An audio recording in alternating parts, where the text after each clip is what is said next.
Good evening, good evening, good evening. Thank you for joining us tonight on this very chilly and slightly wet 4th of Feb, Thursday evening. We thought tonight we'd just have a bit of a chill out and chat with Octopus EV, primarily to see about possibly second vehicles for people and obviously wanting them to be electric. So we have Charlie here with us from Octopus EV, and we'll introduce you in a second. Here you go. Hey, Charlie, how are you? I'm not too bad. How are you? How are you? Yes, very good. I'm finding this wet weather makes me feel like I'm at home in the summer, so it's all good. Good stuff, good stuff. So throughout the evening, if you've got any questions for Charlie or Octopus EV, please chuck them in the comments, and we'll try and get those answered. If Charlie doesn't know them, then I'm sure they'll find some time afterwards to go and get the answers for you if it's quite a in-depth question, maybe about a particular model or whatever. But yeah, so without further ado, I'll pass you over to Charlie, and yeah, chat in the comments, and have a good evening. I've opened a little beer for traditional sense, and yeah, so no, over to you, Charlie. Thank you, Will. Thank you. Welcome, everybody. My name's Charlie. I work for Octopus Electric Vehicles as the Electric Vehicles Community Champion. It's a long-winded title, I know, but it's much around sort of getting out there, speaking to people like yourselves, and creating a bit of a community around electric vehicles. At Octopus, we are primarily an electric vehicle leasing company that really looks at creating a complete solution around our customers. So getting a car, a charger, and renewable energy tariff all at your home. Now, because you're all Tesla owners, you probably have all of those already. And I think what's really important for us then speaking to you is to be able to create a place whereby you can come and ask questions to us. You can come in, find out more about other cars. Now, today, what we're going to do is I've got some updates about Honda E. I've got some information about Powerloop as well, all about the Tesla updates as well. So we can have discussion around those if people are all okay as well. What's happening is that on my screen, all I can see is myself right now. So Elspeth is my secret squirrel in the background. She's going to throw me through all of your questions through to my phone, so I'm able to answer those and get them sorted. But please feel free to ask anything whenever you want at any point. We encourage constructive heckling. Today we're going to run through, as I said, Honda E, and we're going to run through Powerloop as well. I think we run through those two because they're really quite specific in what they offer. I am ex-Tesla, so I used to work at Tesla Gatwick. I did Goodwood Festival of Speeds for Tesla as well, and having driven the other cars in that Super Mini lineup, so the Mini, the Honda E, and the Renault Zoe, I very much feel that the Honda E is the best car there. Then also going to talk about Powerloop to give you an understanding of vehicle to grid, and why we think that vehicle to grid is the future of the energy network. And because this is a Tesla chat, absolutely, let's open that up to questions and have a bit of a dialogue. And if people want to jump on and speak about that as well, that would be amazing, because we know that Elon is maybe not the biggest fan of vehicle to grid, but some other stuff that we've seen in the past of the coding of certain batteries within Model 3 suggests maybe otherwise. And then, yeah, if we've got some time, if people are open for it and up for it, then what we can do is we can get into the details of those Tesla updates and have a little discussion around that. Without further ado, if everybody's all okay and ready to get going, then I'll get moved on to Honda E, and then we can get going from there. So I see there's a question already coming in there. Are OEV still not doing personal leasing? So I suppose we'll tackle that before we get into what we're going to chat about. It's something that we're not doing right now, but it is something that we will look to open it up again in the future. What we've realized is that there's been a lot of change in the industry, and right now we want to focus on making sure that we can build the best customer experience for people getting cars. And things like the Tesla updates really don't allow us to make that. So what we're doing is we're getting all of our ships in a line, getting everything sorted, and then going to be able to have a look at what we do in the future. I think car leasing in general, or buying cars, is fast at the moment, especially with things like Ford looking at a subscription service, the potential Tesla doing the same. We know Porsche have looked at as well. We ensure that we're always on our toes and we're able to make sure that we're getting the right things out and into customers' hands. And the worst thing we could do, for me personally, the worst thing we could do is get somebody that isn't as up to speed with electric vehicles as you guys are, and get them in a car that doesn't suit them, get them a car that doesn't arrive on time, get them in a car that doesn't do what they need it to do. That 3 years down the line, they're then going to go back and buy a petrol vehicle. And I think it's better to take the time and make sure that those people that are moving for the first time do so with complete confidence and complete ease. Now, a lot of you are really fortunate in as much as you probably had other Tesla owners that helped you make that move. And that's what these sorts of outreach sort of webinars and programs are to help do, is to connect to you and be able to allow you to do the same. I want to jump on the private webinars we do, and then perhaps somebody will come on to Tesla owners and be like, hey, Charlie said this about Tesla. Is that your experience? And that would be really, really cool at the moment. So right now, I see there's a couple of questions coming in there. So to be clear, we're only doing businesses at the moment, not quite. So Powerloop is still open because we have an awful lot more control over that. But in terms of everything else, we are doing salary sacrifice and business contract hire. So absolutely, if your business opens up, if your employer looks at it, we can definitely get you a salary sacrifice car right now. And if you are a business owner, then absolutely we can get in with business contract hire as well and get you sorted. Hold on to your hats. We should be doing personal contract hire at some point. We just, as I said, we just want to make sure that dust settles a little bit and we get that all sorted. Now, I see another question has already come in about the range of the Zoe, and it seems the best for that. And I would absolutely agree with you. You're absolutely right. The range of the Zoe is absolutely killer. However, I love, and there's some specific reasons of the Honda E.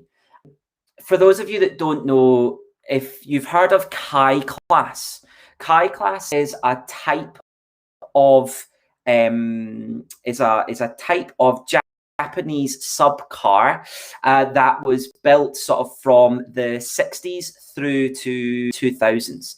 And it was all to do with sizing and shapes of vehicles. So it's to do with getting your car into a city center. Japan is highly densely populated. Tokyo is the most densely populated city in the world. And the problem that the Japanese have is that they've got space for roads, but they have no space for parking. So early on, while cars were being built, the Japanese government made it that you had to pay a premium, or you had to pay essentially a congestion charge for driving into Tokyo. And that was on taxes of things like parking, where you owned your car and that kind of thing. What that led to was that the Japanese government and the Japanese car manufacturers started to build cars on a very small footprint. If you think about the old things, the Honda 220 and the Suzuki Cappuccino, those kinds of cars are nice and small because they fit within that Kai class of car. Now, though that Kai class really expanded, you can see these tiny little, what are they called? The people carriers in Tokyo. You can see tiny little taxis in Tokyo. And really, what Honda have done, have taken their ability to build a high-class car and they've applied it to a new city car from Honda. So in that sense, this, with that smaller battery and that smaller range, they're looking at a car that competes in European cities. Now, the other day, I was on a call and we spoke about the Mazda MX-30, and I don't have any slides to be able to show you of that just yet, but they've gone down a very similar route. They've looked at a smaller battery, they've looked at how many miles do people do every day, and then they've sort of gone, well, 140 seems to be the perfect size because sort of 70% of people do less than 30 miles a day, and 85% of people do less than 50 miles a day, especially battery electric vehicle owners. Now, not for 1 second am I suggesting that you take your Model S long range and exchange it for a Honda E. But I think the Honda E impressed me so much because it is built to do a job, and it is built to be something that Honda have worked really, really hard to get right. So in that sense, they has a smaller turning circle than a London cab and can basically donut on its front axle. We had one over the summer, and we had it in a car park. I just ended up driving around in circles for hours. Johnny Smith did the exact same thing on his channel.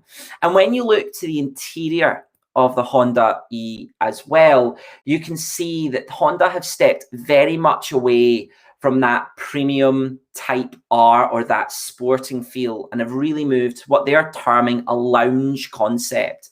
That wood at the top's very chunky. Every button inside that Honda E is super chunky and clickable. It feels so Japanese, so culturally Japanese as well. You can tell that they have put their top designers into designing the car. Now, when we compare it to the Zoe, yes, absolutely, it doesn't have nearly half the range of the Zoe. But for me, that's a brilliant car if that's your only electric vehicle. If you're looking for an electric car to do everything, the Zoe is amazing. But for this workshop, we were looking at perhaps what would it be like to have a second car alongside your Tesla. And in that sense, I think that stepping into a Honda E feels much more of that really tailored design approach to making the best car that they can. Whereas I jump in the Zoe, and every now and again, I do feel like it is a Renault Clio that's electric. And that's not a bad thing. I have the Fiat 500e on my driveway. I've not had a chance to do enough driving of it to tell you what I really think, but we will do that in the coming week, and we'll be able to share that with you on YouTube, or do your own private one as well if you're up for that.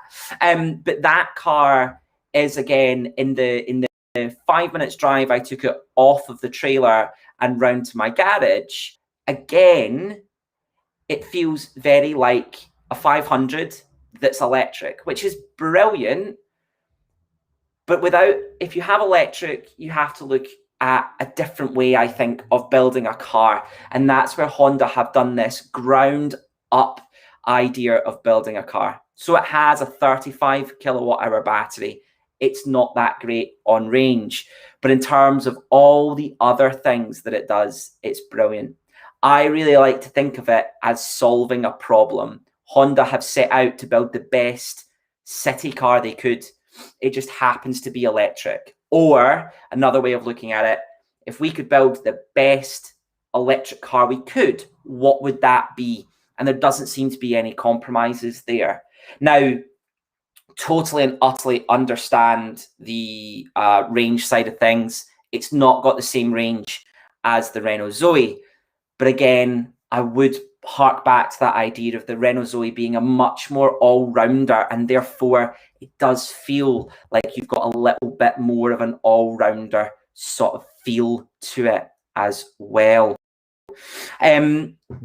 What other things do we know about this car? It's from Japan. So the beautiful thing about it is that it's actually built in Japan. And the Japanese have a very strong history of building cars differently. And that's why you'll feel that this car is a little bit different when you step inside it. They build cars on something called TQM, which stands for Total Quality Management. And this is possibly why they couldn't get on with McLaren anymore in Formula One. How the Japanese build cars is they look right back at the very beginning, and then every engineer touches almost every part of the design process. And almost every builder understands not only how their part of the car affects the steering wheel. Let's say they're putting in a suspension. They don't just understand how that suspension affects the steering.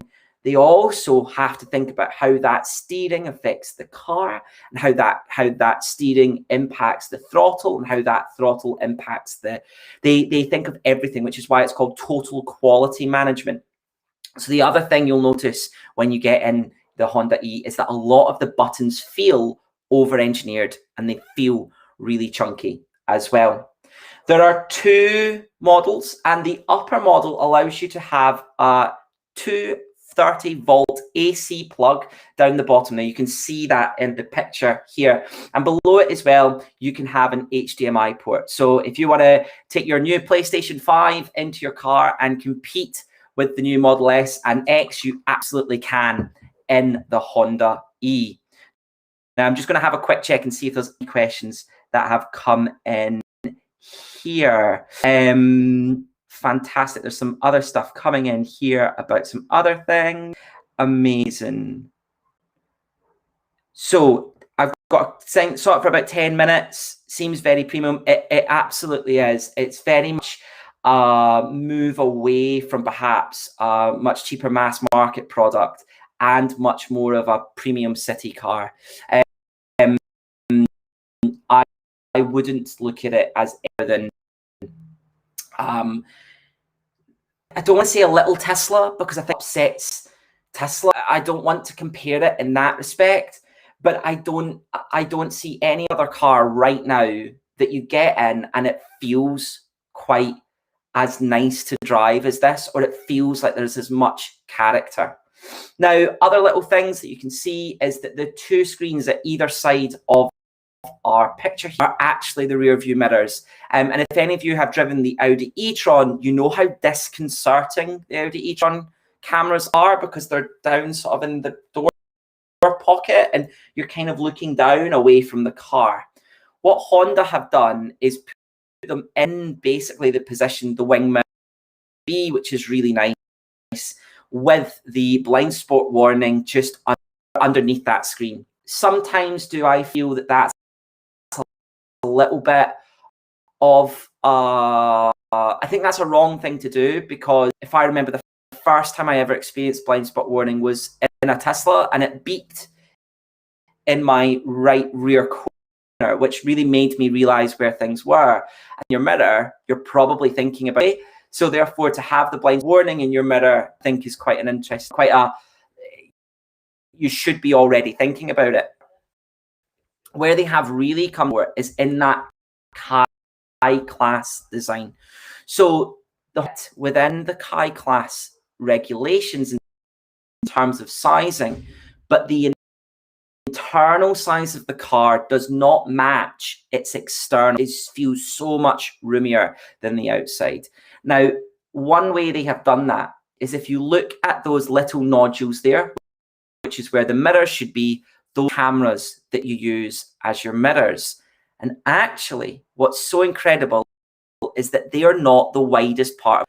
So by doing that, they've managed to gain probably about 40 mil in total. For the full front end seems a bit boxy and oversized. It's because actually it is a little bit bigger than the competitors, because that whole car is wider and a bit boxy.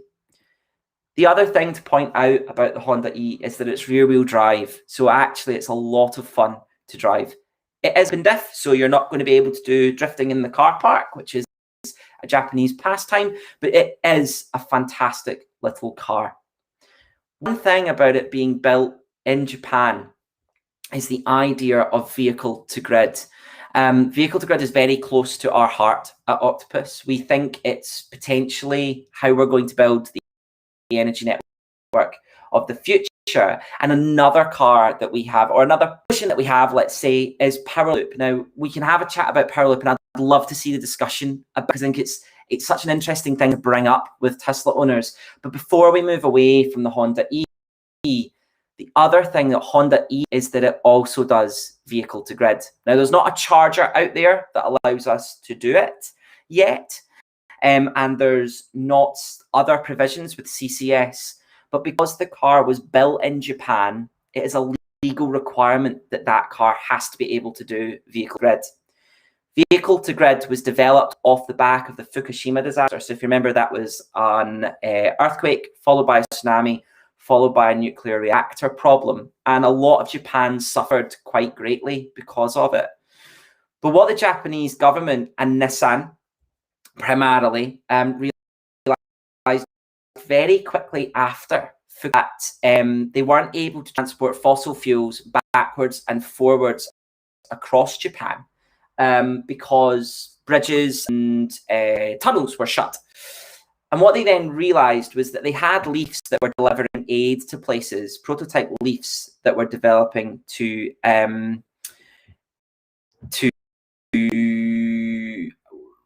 looking for, sorry, I looked down at Elspeth's questions there, which was the wrong time to do that. Looking at how they could move fossil fuels to and from places, but the Nissan Leaf prototypes were able to get up over the small roads to the towns that they needed to go to. And that was really incredible, because what that then meant was that they were able to look at how they could use that car. What they worked out then is that that car's got energy, has a little bit of excess energy. What if we could provide relief workers with a shower? Or what if we could provide relief workers with a hot food or some light to get some things fixed? And they realized that all the cars that were then going to be electric had this ability to do. What they did was they then basically mandated that every car built in Japan that was electric, not a self-charging hybrid, but fully electric, had to be able to do vehicle to grid. Another car that was part of this was the Mitsubishi Outlander PHEV. So if anybody moved from an Outlander PHEV to a Tesla, you'll know that you had a CHAdeMO connection. The only reason you had a CHAdeMO connection was to do vehicle to grid. And that is what the Honda E can do as well. So you're future-proofing yourself with a Honda E, unlike any of the other cars really at the moment. Now, I've seen there's a few questions that have come in. So let's go and see if we can access those before we're getting sorted.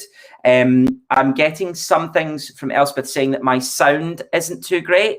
I don't know if anybody wants to double check that for me. I am the only person on my internet connection right now. So if you can all hear me, send a message in, it'd be amazing. If not, it might be something we need to have a quick look at.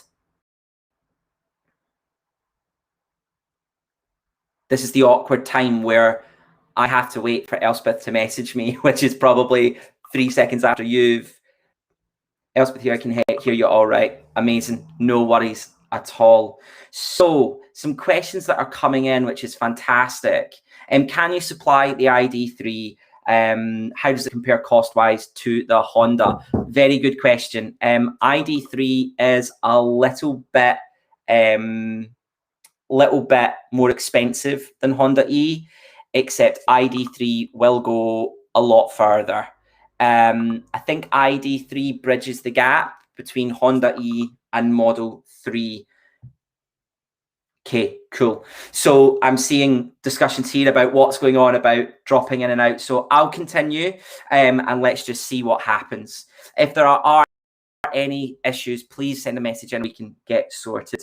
So yes, so the ID3 bridges the gap between the top end of the Honda E and the bottom end of Model 3 is where I would really start to push or pitch ID3. It sort of starts down at like £32,000 and it works its way right up to, whereas the Honda E starts at 26, 25 and a half, 6, and then it moves to about 28 for that upper model as well. And in that sense, that's why I think they've done with the range. They could have built a car with much more range, but I don't think that they'd have been able to get it in at the price point they got it in at. And I think that's to Honda. Now, something else, the Honda build quality will be exquisite. It's just the shame, yeah, their limited range won't suit everybody, and that's the one thing that I was trying to print idea of why is the, how do I put it, that the range is really for your second car, Tesla, or if you are just popping into the shops, driving to the supermarket, jumping into the office when we can do that again. Absolutely, it's a very, very different to anything else.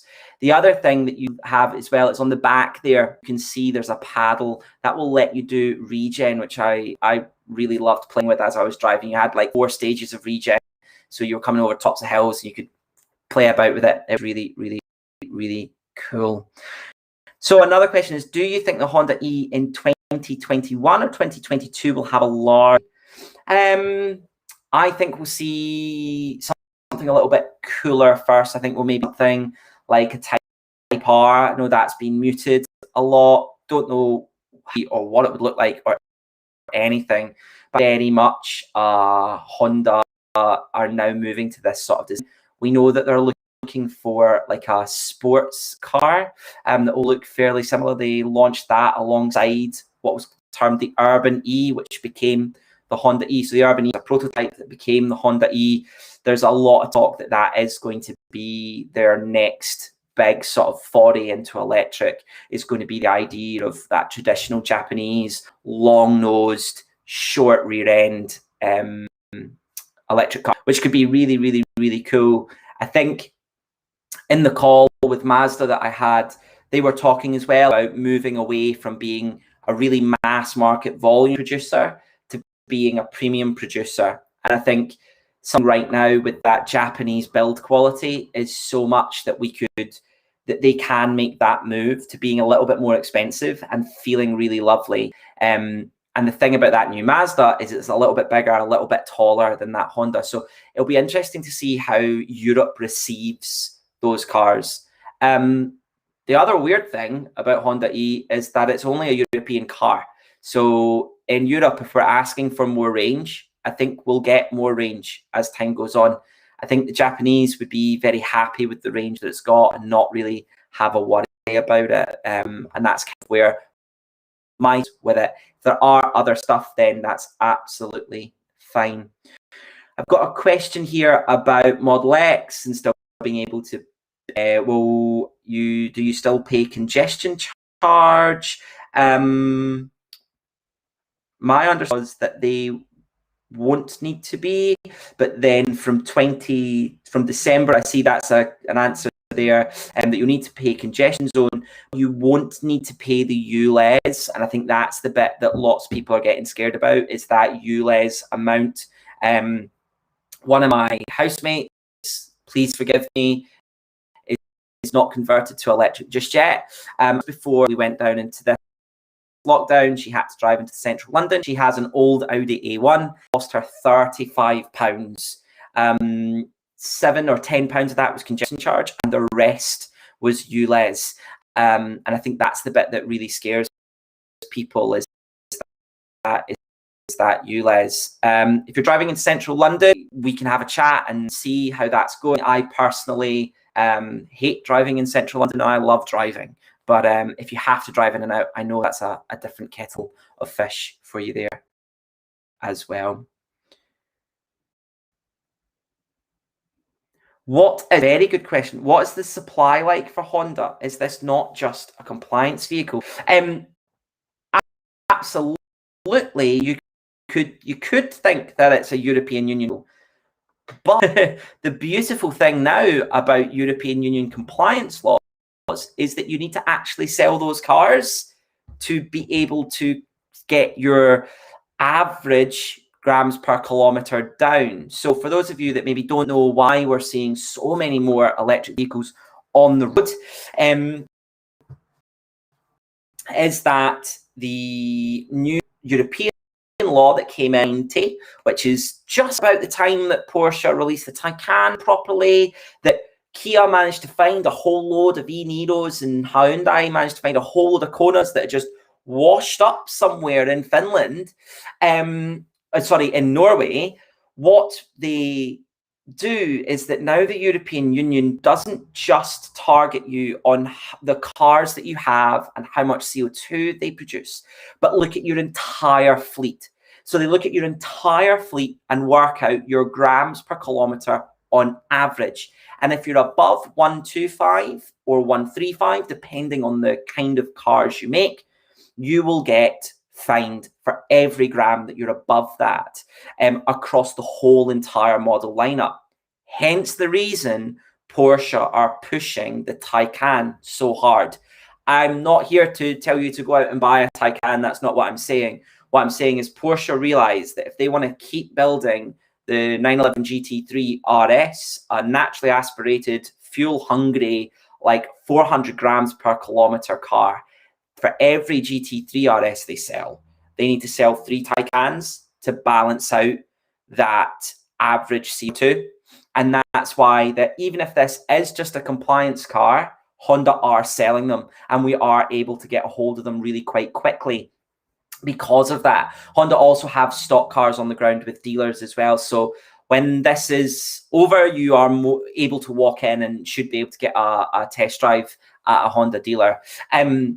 Whether or not they will be completely up for helping you is a different matter, but we have some dealers that we've worked with who are really, really lovely. So get in touch with us and we can work out how that happens, if that's answered that question for you. I will come on to the Nissan Ariya in a minute. I see that question and I'll come on to that in a second. So we finished by talking about vehicle to grid in the Honda E. And actually, we should start talking about why vehicle to grid in the UK. Now, hopefully, you all know that this is just a Tesla white box with Tesla written on it. Nothing else we need to really worry about. Of course, that some of you probably have it. It's a fantastic kit. And one of the problems that we in the UK is when we're using power. So we all tend to use power between 4 and 7 p.m. If you're on Octopus Agile, you will be able to store energy in your Tesla Powerwall and then be able to send it out when that energy is expensive. Now, I see some questions coming in about Honda E. I can cover those. We'll pause this for a second. We'll cover that, actually. I think that's probably the best thing to do. So does the Honda E have app features similar to the Tesla? So absolutely, you can set preconditioning from the app and you can start to play with things. That's coming this year. That's being launched this year. It didn't come with the car that I had. It was a demo car, so they weren't wanting to log me into the app, but you will have features that you're able to do that with. The self-parking that we got to try on this was utterly incredible as well. And you should, as time goes on, I think it's the following year after that, you'll be able to use your phone as the key. Honda are making that move into that space, and that will be software updates, and it should be able to do over the air as well. However, take that with a pinch of salt, because it's not quite the same over the air updates that Tesla do, right? It's the same with the new VWs. They'll all do over the air updates, but will they need to come in? Polestar, another example, do they sometimes need to come into the showroom to get an update? Yes, they do, and that can make things a little bit more complicated.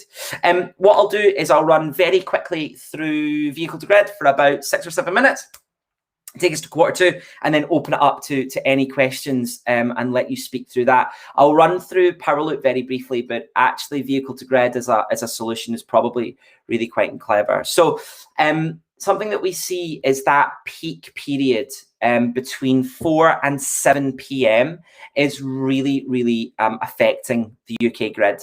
Now, a lot of the time, what we see is that people will talk about their electric car, and then some people will tell you that your electric car has more than enough power on the grid, or a certain newspaper or certain people will tell you that we're all going to melt the national grid and it's never going to work. That's not what we're saying by any stretch of the imagination. We're not saying that at all. What we're saying is that actually, to cope with that peak period that we're seeing, we're tapping into dirty energy. So to try and not into that dirty energy, you can use a Tesla Powerwall, or you can use, now we can work with Tesla, with the Tesla tariff. If you don't know about that, drop me a wee email at the end. We can absolutely look at connecting you to the right people to help you with the Tesla tariff, which is for solar car, but they all work together, and it basically, you get energy at the same price coming in and out of your house, and it's flat rate. So it means that you don't have to worry too much about when you're using energy, unlike on Agile. What we're doing with vehicle to grid is we are trying to see, and it's purely a trial to see the efficacy of being able to use our cars to deal with that peak in energy. When we're all cooking dinner, we all come home and we all plug in, to try and use our cars to power that, the same way that we could use our Powerwall to power our house as well. Now, for some people, it's a really simple idea, and actually the idea is really simple, but the protocols of getting it all sorted are very, very complicated. So we won't run into that today. I don't think we need to go into the nitty-gritty of that, but if you're wanting to learn more, you're more than welcome to join a Powerloop workshop, or we can do a Tesla owners only Powerloop workshop at some point as well. But what we then do is, in those peak periods, if we've come home with 70% left in our car or 50% left in our car, the house is actually powered first by the car. So a lot of the time we think about vehicle to grid as this idea of the car powering the grid, and actually only a very small percentage of that power goes onto the grid, and most of it goes into your house. We are not at the point yet where we can home island, where we can take the house completely off the grid. That's not capable with the charger that we're using in the car as well, but that's kind of what we're there to do. And then overnight, when you're in that cheap period again, or that low carbon energy in the middle of the night, you can charge your car right back up again. Now, a lot of owners of Tesla already are probably on Octopus Go or a time of use tariff a bit like that. I remember back in my Tesla days telling people to go and get on Economy 7 because it made charging your car so much cheaper. And absolutely, that is a passive way of looking after the grid. So you're absolutely doing the same thing. But what you're not doing is that when you come home and you're not charging your car, your baked beans, your telly, your radio, or what we're powering just now is still in that peak period. So it's just to make you aware that the way vehicle to grid does is to actively pull down that peak rather than to look at push as just not affecting it. And I think that's really important, is that we do have enough energy, enough renewable energy around us everywhere to be able to power this move to electric vehicles. It's about where can we harness that and where can we save it. I'm really passionate about it because I'm from Scotland. Hopefully you can tell. I'm from a little town called Largs, which has some of the best fish and chips and ice cream in the entire world. And maybe that's just because at the end of a cold, wet day, ice cream seems like the perfect thing to get. But when you drive from Glasgow to Largs, you drive through essentially Whiteley Wind Farm. And a lot of the time, before I was at Octopus, I would do some things with petrol cars, and I'd also do some things with electric cars. And I have a lot of friends who are in the motorsport industry. And people at the very top of the motorsport industry are very into their renewable energy and looking at efficiency.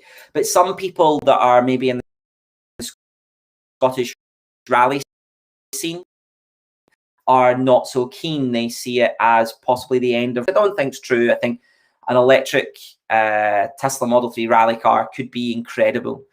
But we would drive through this wind farm and people would point out that the wind turbines weren't spinning and they were broken.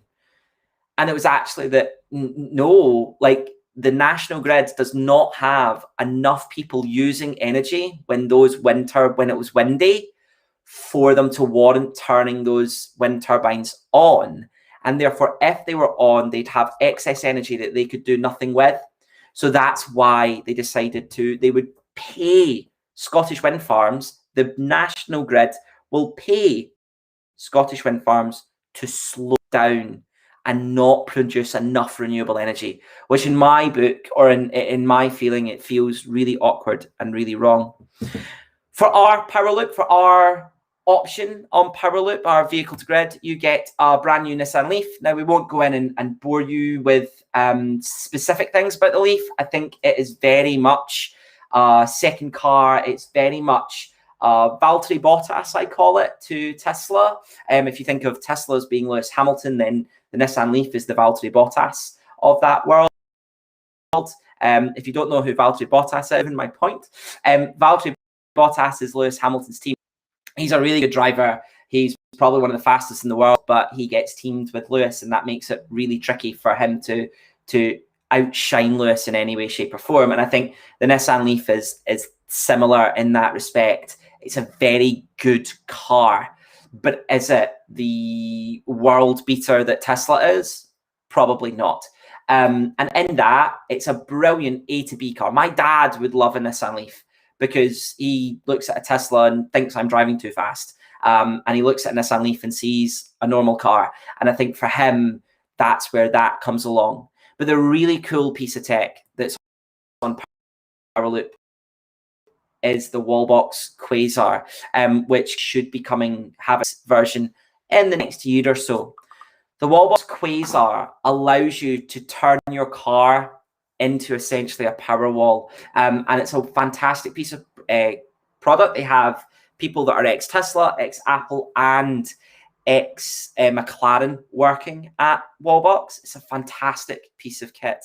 And it uses some very clever little things to make it able to do vehicle to grid. It's actually only about this big. I have a normal sized head, for those of you that would be wondering. And all other vehicle to grid systems are much bigger. I've got a pinball machine just behind my roller banner here. And if you take the top scoreboard off the back of it, it's probably about that big your traditional vehicle to grid units are. What they've done is they've worked really hard at miniaturizing everything and taking that battery expertise of Tesla, that silicon and chip expertise from Apple, and that actual power control from McLaren. McLaren are a Formula One team, but very much so they work with the RAF, GlaxoSmithKline, the British Army. They build for Formula E, they build for Extreme E. They do a lot of things that people don't really know about. They've got contracts with like the London Underground to help develop them there as well. So they understand electrical control very, very much so. And once you get all those three ex-engineers in a room, they really start working well together. In that sense, just one little bit before we get into any questions that you might have about Octopus. I know there are optical veins you can see running up and down the unit. There are cooling veins. And how they work is they form a little triangle. And on one side will always heat up more than the other just because of the way that triangles work. When that happens, the heat will transfer onto the other side as well. So heat that's built up on this will escape to the colder side, to the cold heat sink, the cool heat sink sense. What then happens if both sides get fairly hot, what they will then do is draw a fan over those units, and that will then let heat escape even faster. So the idea is to let heat escape so that something doesn't heat up. Why is it heating up? Because it's just like one of these. What it's essentially doing is, unlike the charger you have at your house, it's converting the energy from AC to DC on the side of your wall rather than anything else. Your car does that when you're at your house with your Type 2, which is what all of your cars do when you're with your Tesla. But when you're at a supercharger, the supercharger's already converted it to DC for you. And that's what this unit will also do. Now, I'm going to stop sharing my screen so that everybody can then see me and see what's going on there. I also do know that I have some stuff to look at. We can have a little chat about Tesla updates if you want. We can have a little chat about other things that are going on. But yeah, absolutely, there's some questions here. So if we can go through some questions, I can absolutely see if I can get sorted, see what's going on. There's some questions in the chat now, but I can't scroll up and down in it. Aria, fantastic. Yes, a brilliant question about Aria. So the really exciting thing, I watched the Aria launch, and why we're fairly excited by it at Octopus is because it is the Nissan that will do vehicle to grid, and it's running CCS. So that gets quite exciting. Those of you that don't know CCS, it is the combined charging system, and that's the European version of DC charging. So not the Japanese, which is CHAdeMO, but the European version. And why Powerloop, which we've just been speaking about, is so important to us at Octopus, is because we're trying to get the data to help government legislate for allowing CCS vehicle to grid, because then that would open up a whole load of other manufacturers into the game. The Aria excites us because that's Nissan also saying we're going to do the same thing. The other thing that really excites me about the Aria is that it looks like the Honda E, in as much as that Nissan have put their best people on it. The really cool thing about the Honda E is that it feels like the top designers worked on it, and it looks the same with Aria. Now, well, fantastic question. Thank you. Is Powerloop open to everybody in the UK or selected postcodes?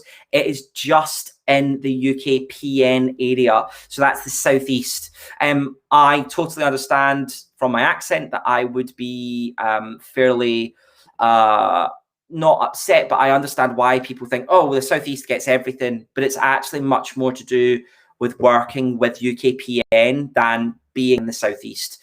So the UKPN are a DNO. If you don't know what a DNO is, it is a district network operator. And they're a little bit like your postie. If this metaphor is a little bit too convoluted, pop something in the chat and I'll tell you the technical version of it. But I like the idea that the Royal Mail is like Royal Mail is like the night, right? And they have the trains that never stop, that are always running up and down the country, delivering to everybody. But they don't actually deliver the letter to the door. That's the postie that knows your area really well. And your district network operator is like that. They are responsible for getting the energy from the national grid to your home. UKPN just happened to be super innovative. They are really excited to be running a vehicle to grid trial, and they want to help us by developing a process for applying for vehicle to grid.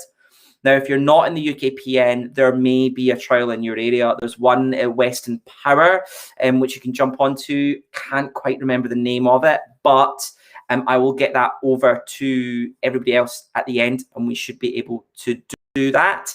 And we'll get that all sorted as well, and we can get that sorted for you.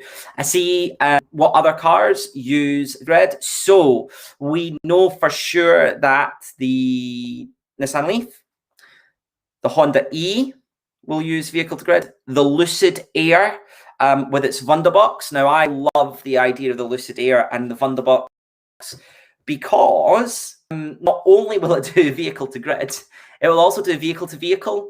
So rather than having to carry like a jerry can of energy, if your friend runs out of energy on the road, you can just drive to them, charge them up. Now, is that a bit gimmicky? I think now, yeah. But in the early days of Tesla, that could have been amazing, right? You could have all set up your own little Tesla group that allowed, like, for if you're in a certain area, you'd be able to text somebody and they'd be able to come and help you. And I think actually, as an idea, it would be amazing. So you might just be able You might be able to charge your Tesla Air, which could be really quite fun. Really amazing to see that. Imagine Plaid going out and blasting some time out around Laguna Seca on the same day that Lucid Air's there, and then all of a sudden, oh, the Lucid Air's the Plaid is running out of charge. We'll drive to the supercharger, and somebody comes along with our Lucid Air to charge it up. I think that would be the ultimate flex by Lucid in one way. But yeah, so absolutely, the Lucid Air will also do it. The Honda E, the Nissan Leaf, the EMV 200 will do it, but we don't want to put that on the trial because it's got a slightly different process of charging. So we want to be sensible with that. And then there's rumors of VW. There's rumors of BMW. Renault have an AC version of Type as well. And some other things as well there. I see a couple of questions coming in around CHAdeMO and vehicle to grid. So why is CHAdeMO suited to vehicle to grid better than CCS? It's not so much that it's suited better, it's that when CHAdeMO was pushed out through Japan, they already had the plan for vehicle to grid there because of the Fukushima disaster, whereas Europe doesn't have the same worries or problems, and in that sense, it didn't see that that use case for CCS. So that's what we're trying to prove, is that there's a different use case using CCS in Europe for it. So couple of other things, referral codes. So if you are helping other people to look at electric cars, you can absolutely get them on through our referral code. We'll send a link out to how that works. There it is, just there. And the way that works is depending on who you are and how you're doing it, you can get it through Tesla owners and you should be all good. Elspeth will need to correct me if I'm wrong, whether or not that credits your energy account. I don't think it does. I think it credits you with a £50 Amazon gift voucher, and or it credits the club as well to get that all sorted. In terms of new Model S and Model X, thank you, Josh, for reminding me. I think it's really important that we bring that up. That it's right now, if you had an order, if that looked like it was coming in March, there's a possibility, the probability is that you will be allocated the non-facelift. If your order was coming after March, you're not likely to see that car until 2022. So if that is something that you're looking at, please get in touch with us. Please let us know. Even if your car's not with us, we can look at how there may be other options for you moving forward. I feel and fear a little bit that actually that's to do with it's to do with Gigafactory Berlin, it's to do with Gigafactory or Mega Factory in Fremont, and then some things around how they get in the cars into Europe, and then left-hand and right-hand drive. I think that's really important to maybe think about, and also where on the list is the UK in that respect. I think with Model Y, it's much more equivalent, and that's not a political thing. I mean, obviously Tesla will work out, do they sell more right-hand drive vehicles in Spain, France, and Italy put together than the UK, and then work that out. But right now we're seeing 2022 as well as you for those Plaid cars. One word of warning on Plaid. Plaid Plus, the prototypes have been wider, significantly wider, maybe 30, 40 mil wider. So if you are, I know we had a question about London congestion. If you are thinking about driving across bridges in London, getting a Plaid Plus Model S might be amazing for Brands Hatch. It might be amazing for Knockhill or going around Silverstone. But in terms of actually squeezing through little tight parking spaces, you might not be able to. They might need to make that car a little bit wider to achieve the time that we need to get sorted. So that's how that will look. To just double check that before you start ordering Plaid Plus over Plaid Standard. just remember that a little bit. Just be really cognizant of that. I've just seen a fantastic question come in. While we're on Tesla deliveries, what is the best guess for Model Y? Well, I had a talk about this when we did our live stream about Tesla updates, which I'm happy to run through with you guys at some point. We spoke about Model Y, spoke about what Elon has said about Model Y. He said that Model Y won't be delivered, or will only be built in the countries, in the region that it's going to be sold into. So what that means is that Tesla will need to get Gigafactory Berlin open first before they start building Model Y for Europe. So that's what Elon has said. Now, you're all Tesla owners. We all know that Elon might just tweet something tomorrow and that completely changes what I'm saying. But I don't think we'll see those cars in Europe until that factory is built. And then that's the part of when do Tesla decide to build a right car or a left-hand drive? When do they decide to build that car? I think we'll be behind Norway. I think we'll probably be behind Germany. And then I think it's going to be a problem there. Now, Pippa, brilliant. I totally get that this isn't a political point I'm trying to make. That's not what I'm saying at all. I'm saying that the European cars, so the cars that are being built in Europe as part of Europe rather than the EU, the continent, have to be built in that part of the world. Regulations is very different, and we've taken a lot of those same regulations in. So in terms of cars, it's not me saying that the EU are stifling it or anything like that. That's not what I'm saying, or vice versa. What I'm saying is that the cars that are built in Europe are going to the European countries rather than we'll just be able to take American cars, because actually American cars in the UK would feel very different. Indicators are different colors, buttons are in different places. So they have to tool part of Tesla, of Giga Berlin, to build British cars. When does that happen? When do we become the dominant sales country in Europe for Tesla? I think we're after Norway, and I think we're after Germany. But then are we going to sell more cars in our country? And I would argue probably than France, Spain, and Italy put together. So in that sense, we might be on the list quite quickly. But yeah. Peppa, yes, difficult to achieve and understand, but are you saying it might be difficult to export, but hoping that sort of... No, sorry. It's not about the export from Europe that I'm saying is the issue, from the EU into the UK. What I'm saying is that those Model Ys won't be built in America or in China. So right now, if you go and order a Model S, it's built in America, it comes to Europe, it gets spec'd as a European car, and then it goes out to where you are. Whereas in China, the same thing happens now with Model 3. So some Model 3s that are coming into the UK are built in China, but they're built to European law, European regs. The Model Y for European countries won't be built in the US or in China. It will have to be built in Europe. And because of that, there's not a factory that's building yet in Europe for Tesla. So that will take a little bit longer for it to come through. So as much as we can see at the World Battery Day, everybody was sitting tooting on their horn, stopping Elon from talking in their Model Ys. And I think China's starting to get their Model Ys as well now.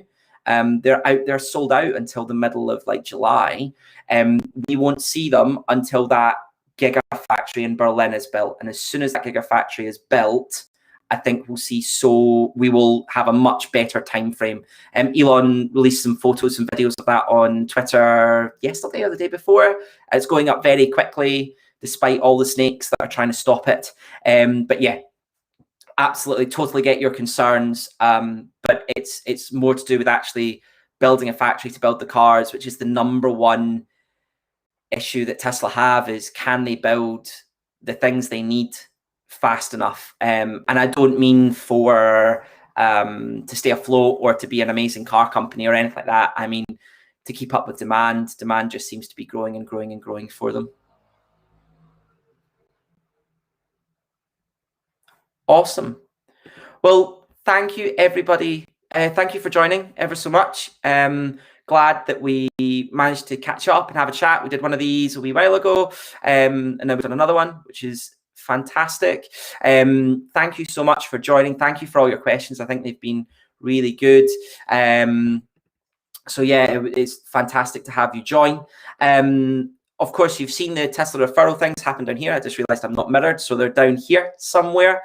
There we go. Again, they're back, which is fantastic. And Will is back to say whatever he needs to say for. Hey, Charlie, thank you for that. I think that was really enjoyable, and hopefully all of our members got some of the questions answered, which is great. And I'm sure your team will answer any more if anyone's got any. And yeah, I guess just to remind people really about that referral code thing, the club doesn't actually get paid for it, so it's like an extra benefit for members. So I think from memory, I think it's £50 Amazon voucher for every car that you sell. And I think there's also maybe an incentive for the person that you're referring as well, but you need to just double check that. But yeah, you can go on the club's website, teslaowners.org.uk, and log in there, and you'll find the information there. You just fill in a form, which is just with your name and email address, and then you get your own unique code. So if you've sold all of the Teslas to all of your friends, and you think actually maybe Honda E or whatever the other cars are, then you've got another way to sort of earn a few quid that might make some Christmas presents or do some sort of shopping or something. So that's just sort of an added bonus for that. So yeah, big thank you to the team and your support for the club as well, because you do pay as a supplier to sort of be with us, and we appreciate that. And it means things like our club membership now can go down. So we've put a reduction on our membership fees for our members, which is a great thing. So it's extra money in the pockets of those. For everyone, and that's really sort of benefiting our members. So big thank you to you guys. Yeah, perfect. So thank you for this evening. Another thing that we are always keen to discuss briefly is sort of the charity that we run. Helped to raise funds for. So this year, which our sort of financial year, as it were, for a club ends pretty soon. So this is sort of one of the last events for it. But we do support Mind, the mental health charity. So if anyone enjoys these events or any of the other events that we've done for the previous year, then chuck a few quid in, justgiving.com/Tesla Owners UK, and check out the Mind mental health charity. That's much appreciated. Before we leave, what are the other brands that Octopus EV can get hold of? So we can get hold of just about anything. So we will supply anything that does more than 100 miles range. Don't hold me to that if you're looking at like a Rimac or a Pininfarina, but if you are looking at a normal car, inverted commas, we can help you get. Oh, okay, cool. Yeah. Basically anything normal that does more than 100 miles. Awesome. Perfect. Yeah, that answered my question, because it's always difficult to know for sure. And yeah, I think the power loop stuff looks really interesting. It's let's say for a second car to add that in as well. It's quite a cool feature. It's pretty awesome. Perfect. Well, if anyone needed any sort of direct help with anything, I think the email address is hello@octopusev.com, I think. Yeah. So yeah, feel free to shout out to Charlie there. And yeah, thank you very much. And we'll see you soon. Thank you so much. Good to see you. Thanks, everybody. Catch you later.